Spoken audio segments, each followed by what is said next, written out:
If you like the idea of body butter but often find that it is too heavy or greasy for your tastes, I think this frosted cranberry butter bomb formulation is exactly what you've been looking for. It's got a luxurious, dry touch finish, leaving the skin feeling soft and supple, but not at all greasy. This formulation stars ultralight mango butter, fruity, fragrant cranberry seed oil, and some cationic BTMS 25 for some wonderful skin conditioning goodness. The BTMS 25 gives this formulation a surprising powdery dry touch finish, and because it is cationic, it helps the balm stick around on our skin for longer, preventing dryness. The firmness of this formulation falls somewhere between a soft scoopable butter and a very firm balm, hence the name Butter Bomb. If you'd like more information about substitution, scaling, where to buy ingredients, just heaps of extra great info, please make sure you are reading the partner blog post, which is linked in the description box below this video, but let's get started. We'll begin with the ingredients in our heated phase.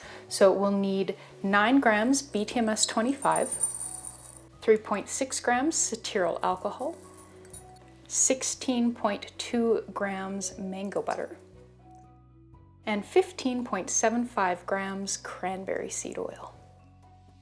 To melt everything together, we're going to use water baths. We've got a small saucepan here, and I'm going to add just enough water to come up the sides of our measuring cup a bit. Pop that in there.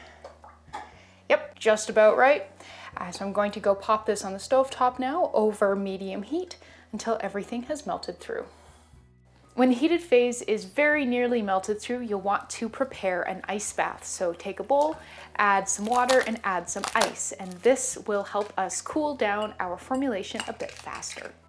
Once everything has melted through, you can remove your pot from heat and then remove your measuring cup from the water bath. If you're having a hard time getting the BTMS 25 to melt in a water bath, you can pop it in the microwave to give it that final nudge. So I'm going to add our mica now for a bit of color. So this is 0.225 grams of a cranberry colored mica. I use Sangria from Yellow Bee, and this was a gift. So we want this to cool down a bit before we add our vitamin E. That is the only ingredient in our cool down phase. I can already tell that this is thickening up quite fast. So for this batch size, we might not actually need this ice bath. You can already see we've got a good trace going on there. So yeah, I think this ice bath was for naught. Now that we've reached trace and this is cooling down quite rapidly, we're going to quickly add our cool down phase, which is 0.225 grams vitamin E. And if you'd like more information on the vitamin E that we use in formulating, please look up tocopherol in the Humble Bee and Me encyclopedia. For packaging, I'm using this very cheery and seasonally appropriate red screw top tin from Yellow Bee. This was also a gift. Whatever you use, recommend it have a nice wide mouth or be some sort of a push-up tube. I think that this formulation would also work quite well in a push-up tube.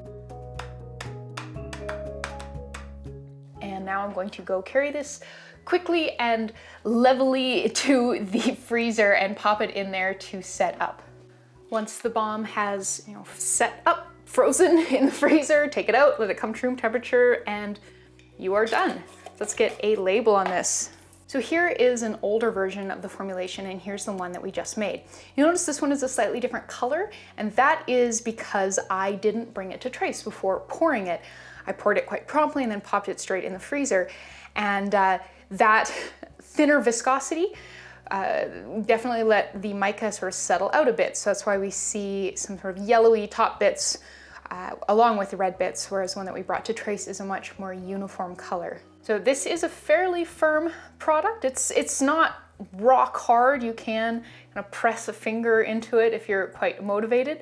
I like to sort of flick it up a bit with the back of a fingernail. So it doesn't melt and liquefy on the skin. It softens and spreads beautifully. And once you have massaged your little dollop of butter balm around, you'll be rewarded with this really gorgeous powdery touch finish to the skin, which is really quite novel in the world of body butters, and I really like it. That's it. That is how wonderfully easy it is to make a frosted cranberry butter bomb. If you struggle with grainy body butters, check out this video, and if you are wondering why your body butter is melting, check out this video.